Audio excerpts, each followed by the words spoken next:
Welcome back.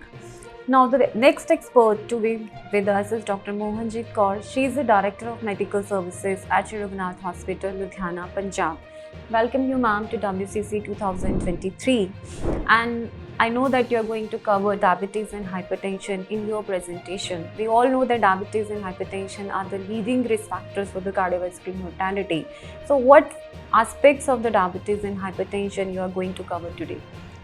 Thank you so much, Prerna, for giving me the opportunity to share my views, and my heartiest congratulations to team WCC 2023 for organizing such a good conference at Indore, and I am grateful to them for giving me the invite.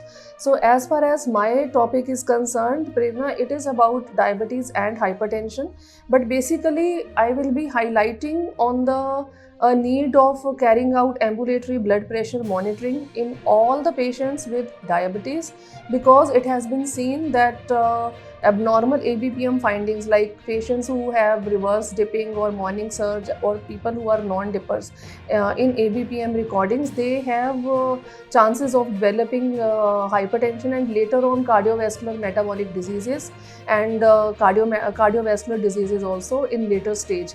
Actually, it is just like that people like renal diseases, we look for microalbuminuria in those cases. So ABPM is just like that in detecting the potentiality of patients developing hypertension and cardiovascular diseases later on in their lives. So I will be emphasizing that, and also my second point of emphasis will be on much stricter and intensive control of hypertension patients, especially in diabetic subpopulation. Okay, so you talked about the ambulatory blood pressure monitoring. In your clinical practices, how much emphasis you pay to a person who is having a controlled office BP, but still in which conditions you will prefer to go for ambulatory blood pressure monitoring? Actually, Prerna, one thing is clear that patients who have diabetes, now many international bodies, they recommend the usefulness as well as the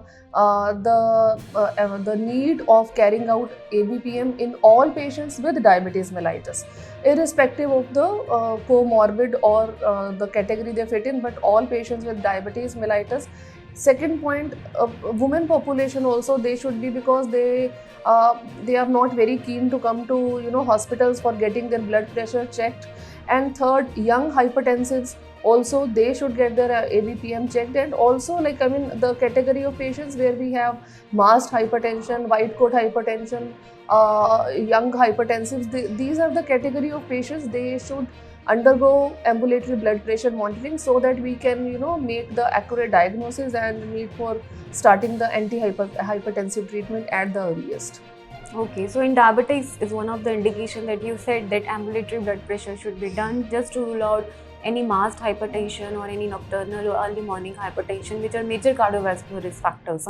And just for the curiosity part, I just want to ask, what about the pregnant population? In pregnancy, what are the indications whether to go for ABPM or not?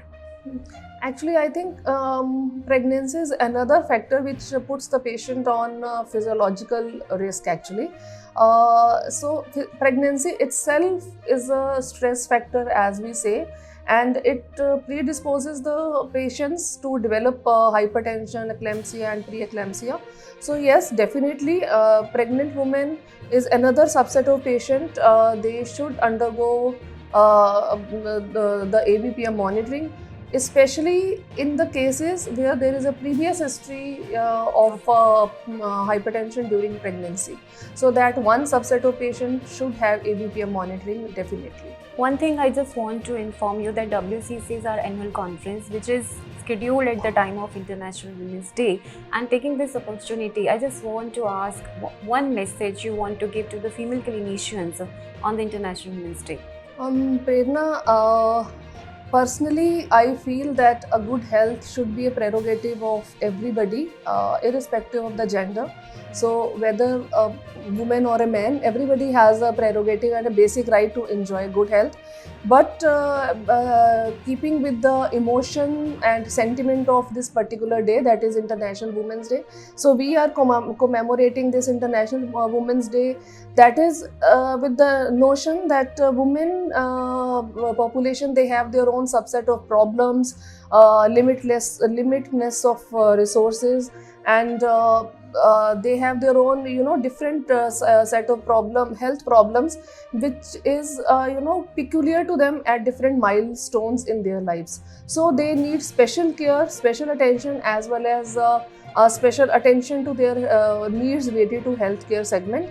So I think as as a woman clinician myself, I think it is a very good opportunity, and it is our right also, and I mean it is our duty also to take care of our women population and women patients in the society, so that they can live a more wholesome life. Because I feel that we, as a woman, it is not just the keeping good health, but somehow we are responsible for what kind of next generation we are going to give to our society. So for that, from that point of view also, women health is very, very important.